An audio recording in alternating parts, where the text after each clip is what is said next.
En la entrevista principal vamos a tener al exministro, ex senador Carlos Ominami con nosotros. Gracias por estar con nosotros, Carlos. Gracias por la invitación, Fernando. Encantado.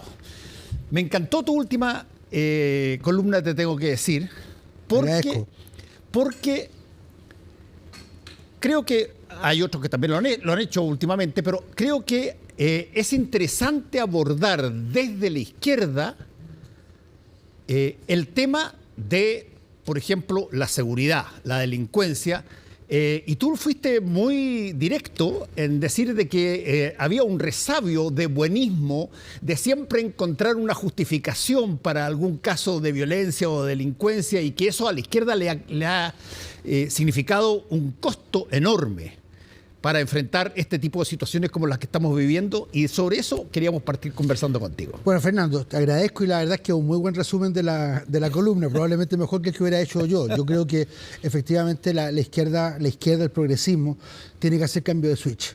Entender que la delincuencia es hoy día un gran enemigo de la convivencia, es finalmente un gran enemigo de la democracia, porque obliga también a tomar medidas extremas, se plantean todos estos discursos de mano dura, salen los Bukele, y todo eso finalmente significa o redunda en atropellos a los derechos humanos. Entonces, por eso yo digo, cambio de switch y entender que la delincuencia hoy día ya no es la que está en el imaginario de la izquierda de hace 50 años atrás, que era el campesino pobre que robaba una gallina por hambre.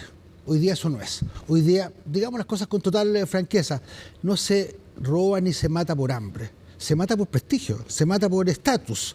La gente, los delincuentes hoy día ya hacen ostentaciones de eso, hacen sus monumentos, hacen sus funerales, exhiben joyas, les gustan los autos más lujosos. Entonces, desde ese punto de vista, ya no son los delincuentes como se pensaban en la izquierda, una especie de víctimas del capitalismo. Son más bien la expresión de una perversión del capitalismo, de la búsqueda de la riqueza rápida, del éxito, del poder rápido, saltándose sin lugar a dudas la fila y cometiendo todo tipo de tropelías como extorsiones, secuestros, sicariato. Y desde ese punto de vista, más que mano dura, que esto como tan fácil decirlo, yo creo que lo que es muy importante es una mano firme, una mano justa, pero que no tenga ningún tipo de complejo. Ahora, ese es el punto, ahí lo resumiste perfecto en la última frase, el tema del complejo. Tú lo dices muy bien en la columna.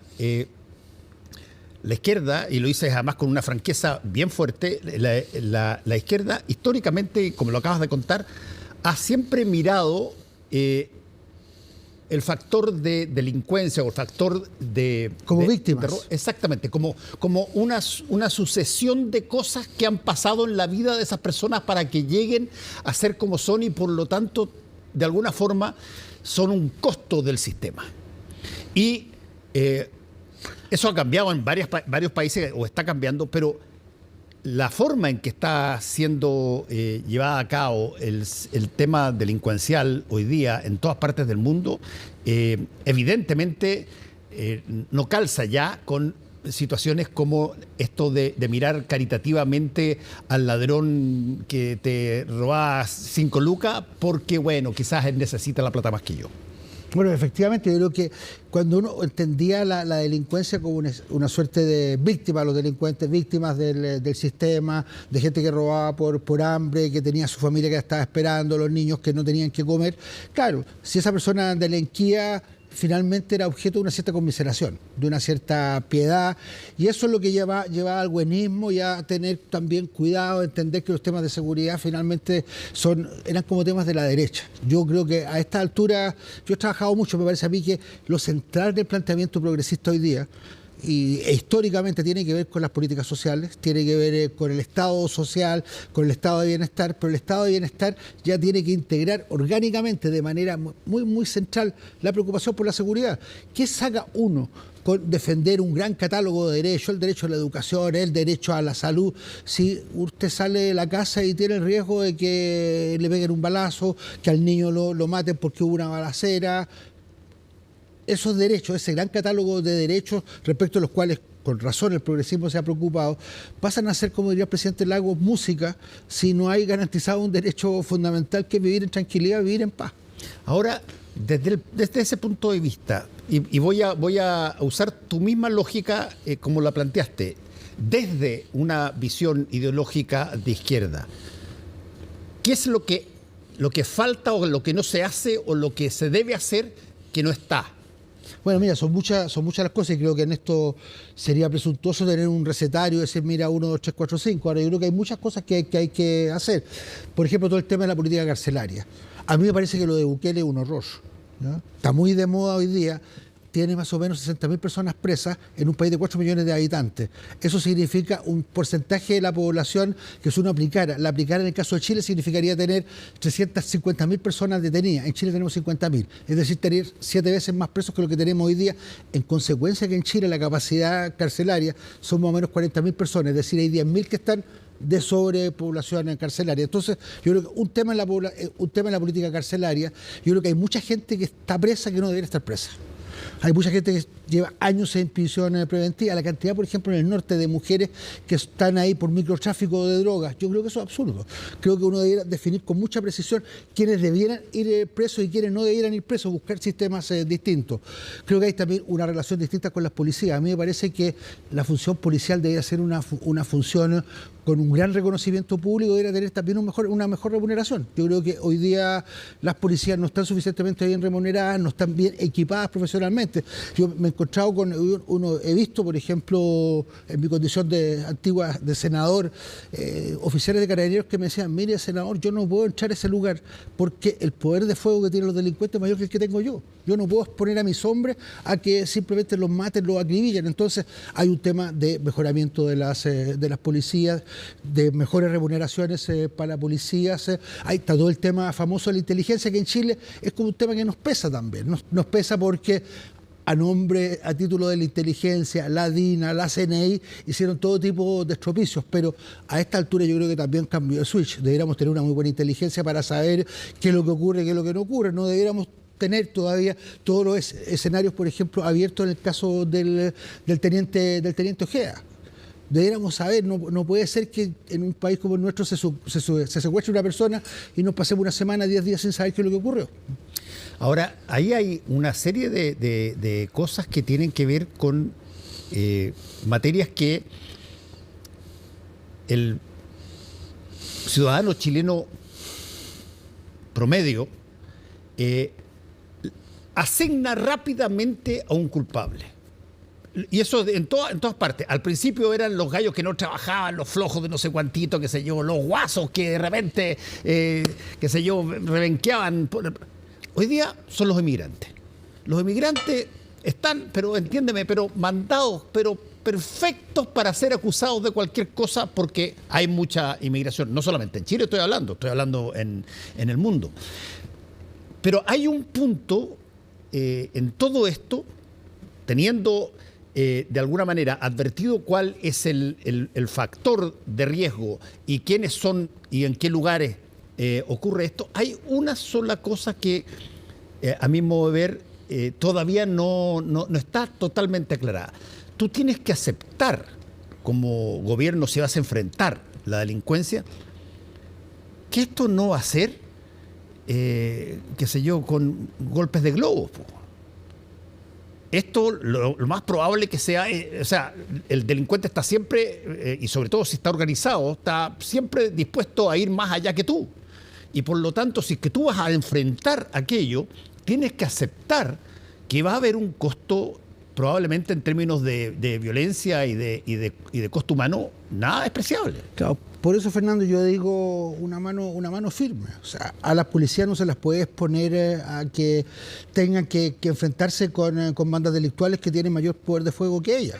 Las policías son parte del monopolio legítimo de la fuerza en un Estado de Derecho y por tanto tienen que estar muy bien equipadas para poder enfrentarse a eso. Ahora tú planteas el tema de la migración. Yo creo que aquí es fundamental que haya un mayor ordenamiento, porque en este país, digamos las cosas también con mucha franqueza, en algún momento esto se desordenó. Uno veía, me tocó a mí, lo vi personalmente, llegar un día en la noche a Pudahuel y encontrarse con 1, 2, 3 aviones de gente que venían, en ese caso venían muchos de Haití, que aparecían, se declaraban turistas y era evidente que venían en condiciones de mano de obra, y eso se produjo de manera muy masiva, al punto que hoy día tenemos un nivel de una población migrante en Chile que yo creo que supera los cánones normales. Normalmente se dice que más o menos un 5% de la población migrante es algo que un país puede absorber razonablemente. Hoy día nosotros estamos más cerca del 10%. Estamos cerca de 1.600.000 inmigrantes, una cosa de ese orden. Y entonces, la verdad es que no puede ser, por ejemplo, lo que ocurre en el norte, que una familia o una persona, una señora que va a pedir un número para atenderse a la salud, resulta que no lo tiene porque también ya con la afluencia de migrantes los números se han acabado. Eso no me parece a mí que sea razonable. Creo que el país tiene derecho también a establecer ciertos límites. En Europa, por ejemplo, se establecen las cuotas, porque la capacidad de absorción de los países es también limitada. Claro, en Europa se asignaron las cuotas, tú tienes razón, pero el sistema de cuotas se vigila y se está viendo todo el tiempo. O sea, no es una cosa que eventualmente tú puedas decir, oye, vamos a tener cuotas y que te pasen por claro, pero eso, Fernando, por ejemplo, lleva también a otro tema, que es la cooperación a nivel regional. Aquí hay mucha gente que dice, no, porque ¿por qué nos vamos a integrar? ¿Qué tenemos que hacer nosotros con Argentina, con Venezuela, con Bolivia? Bueno, tenemos mucho que hacer. O sea, aquí la única manera de enfrentar el crimen organizado que se despliega a nivel continental es sobre la base de la cooperación de las policías, sobre la base de los intercambios de información, sobre la base de que haya también una organización supranacional que pueda enfrentar el crimen organizado. Y lo mismo en los temas de migración. Tenemos que ser capaces de ordenar el sistema. Desde ese punto de vista, el diálogo con Venezuela, el diálogo con Perú, el diálogo con Bolivia es fundamental. Ahora, Carlos, todo eso que tú estás contando requiere que haya un cambio, tú lo dijiste muy bien en la columna, claro, hay un cambio de switch en la manera de ver y enfrentar este problema. ¿La izquierda chilena está preparada para hacer un cambio de switch de esa envergadura como la que tú propones en tu columna? Yo creo que estamos en ese proceso. A mí me parece que lo que ha venido haciendo el gobierno, particularmente la ministra Tobá en el último tiempo, el subsecretario Monsalve, el subsecretario Vergara, van en esa dirección. Yo creo que se están festejando, conmemorando los 2 años del gobierno del presidente Boric, y quizás uno de los legados importantes va a ser un cuerpo legislativo consistente para poder enfrentar la delincuencia. Yo espero que este año, este 2024, ya se pueda aprobar la ley del Ministerio de Seguridad y podamos contar con un Ministerio de Seguridad, podamos contar con una buena ley de inteligencia. Y creo que en eso la izquierda está haciendo su aprendizaje. Le cuesta. A mí, para decírtelo también, o sea, me pareció casi, no sé, a ver, una palabra elegante, me pareció folclórico que en la discusión sobre las reglas de uso de la fuerza, como una especie de concesión a la izquierda para decir, bueno, mira, si vamos a irnos en este uso de la fuerza, bueno, pero ponme una excepciones para los migrantes, para los LGTB, para los niños. La verdad es que eso es absurdo. Eso es absurdo. Si hay una situación donde las Fuerzas Armadas tienen que utilizar la fuerza, no se van a hacer la pregunta de saber si hay un señor danés, si hay un señor que es migrante, que no es migrante. La verdad que era un poco absurdo. Entonces, todo esto para responder a tu pregunta, yo creo que todavía la izquierda no está suficientemente preparada, y mientras no se prepare, la izquierda lo único que va a hacer es cosechar derrotas. O sea, el tema de la seguridad nos está matando en todas partes del mundo, porque con el buenismo la gente se da cuenta que no somos capaces de garantizar un derecho básico, que es el derecho a vivir en paz, en tranquilidad. Ahora, ¿has visto tú, Carlos Ominami, en algún país del mundo que, no te digo que sea parecido a Chile, pero que tenga algún grado de proporcionalidad, que haya abordado esto de una manera distinta como la que te parece que debiera ser? Yo tengo la impresión de que sí. Hoy día las policías europeas, por ejemplo, que es lo que yo conozco, más directamente lo hacen. En Francia, por ejemplo, han habido revueltas importantes, los chalecos amarillos hace algunos años atrás, y hubo otra revuelta hace no mucho tiempo atrás. No hay muertos. se acabó la represión y muy rápidamente se acabaron las manifestaciones, lograron controlar las manifestaciones. Y eso que los franceses salen a la calle por cualquier cosa, son como los Bueno, y sí, hoy día, rápido. por ejemplo, yo creo que es cierto, en Europa también hay un peligro que afortunadamente no tenemos en Chile, que es el peligro del terrorismo islámico, que está muy fuertemente presente. Pero en un aeropuerto, en una estación de tren en Francia, es totalmente correcto ver militares armados con su ametrallador y la gente se siente más bien tranquila. Les puedo contar, yo fui a una misa, la misa del Gallo el año pasado en París, en una iglesia de una comuna cualquiera de París. A las 12 de la noche había guardia policial, guardia militar. Y la gente siente que es una forma de protección que el Estado brinda para que la gente pueda vivir tranquilamente. Yo desde ese punto de vista no creo que haya que hacerle asco al despliegue de Fuerzas Armadas, no para enfrentar a la delincuencia, pero sí para generar un cierto sentimiento de seguridad en la población. Ahora, Carlos, y con esto estoy terminando, pero esta pregunta te la tengo que hacer. Hay otros países que han enfrentado este fenómeno de una manera distinta. Yo viví mucho tiempo en uno de esos países, que es Estados Unidos. En Estados Unidos, dependiendo del Estado, el Estado que te da el derecho a portar armas y a tener arma en tu casa, da cuenta de que esa persona tiene los medios para poder defenderse. Ahora, no hay un país donde haya más víctimas de la violencia que Estados Unidos, a pesar de que están en las casas con armas. Y están en las casas con armas y los bandidos, los delincuentes saben que están las armas adentro y van, y no solamente los matan, sino que se las roban. Fernando, yo creo que esa es una pésima salida.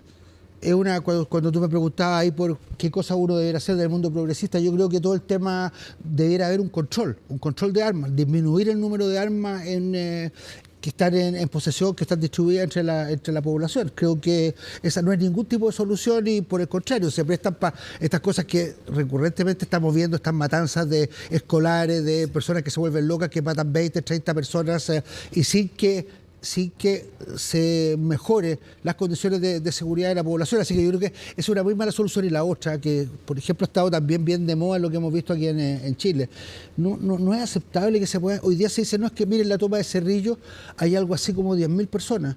Bueno, esas personas no cayeron de un día para otro. Claro. O sea, ahí también hay un problema de cómo el Estado, cómo la municipalidad, cómo la autoridad competente dejó que eso se fuera generando y se convirtiera en un foco de delincuencia. Ahí hay un punto súper interesante que, qué sé yo lo miro desde el punto de vista periodístico, si tú quieres. Yo hago clases en una universidad y paso este tema con los alumnos, y uno de los temas que es importante pasar es que toda noticia que sale en los medios de comunicación tuvieron un periodo de producción.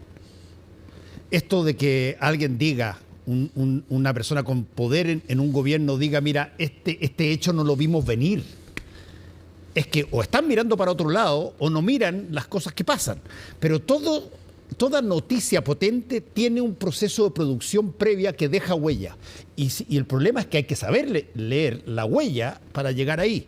Y eso tiene que ver con inteligencia, sin duda, pero también tiene que ver con que los gobiernos tienen que estar alertas, atentos a las cosas que ocurren, que a veces pueden ser más insignificantes, pero que detona y delatan una situación que... Bueno, absolutamente, eso tiene que ver con la inteligencia, tiene que ver también con que las autoridades cumplan con su papel. Yo digo que se genere una toma ilegal con 10.000 personas, la verdad es que no es normal. Eso tiene que haber transcurrido a lo largo no de varios días, de varias semanas, de varios meses. ¿Cómo esto nos enfrentó? Probablemente mucha de la gente que vive ahí son emigrantes, muchos de ellos también son víctimas de abuso, porque aquí las tomas de terreno ya tampoco son lo que eran antiguamente hace 40, 50 años, la gente que un terrenito para vivir, no, hoy día son maniobras especulativas, son personas que participan de grupos criminales que se toman esos terrenos ilegalmente, que se los venden ilegalmente a las personas, les cobran un arriendo. Todo eso es parte también ya de un mercado ilegal. Y a mí me parece muy, muy grave que la autoridad no sea suficientemente diligente como para evitar que esas situaciones se vayan consolidando en el tiempo. Hoy día, claro, se dice, ¿cómo vamos a ir a erradicar ese campamento que tiene 10.000 personas? La verdad es que es bien difícil, no sé cómo se hace. Pero la pregunta es, por qué se llegó a que hayan 10.000 personas ahí. Exactamente. Ese es el proceso de producción de las noticias que tiene que ser anticipado. Por eso, Eso Fernando, se llama, si quieren, análisis de contenido de medio. Hay una universidad que da ese curso. Y yo insisto, cambio de switch en esto, realmente. Hay que mirar las cosas de otra manera. Gracias, Carlos, por estar con Gracias nosotros. a ti por la invitación. Muchas gracias. Bueno.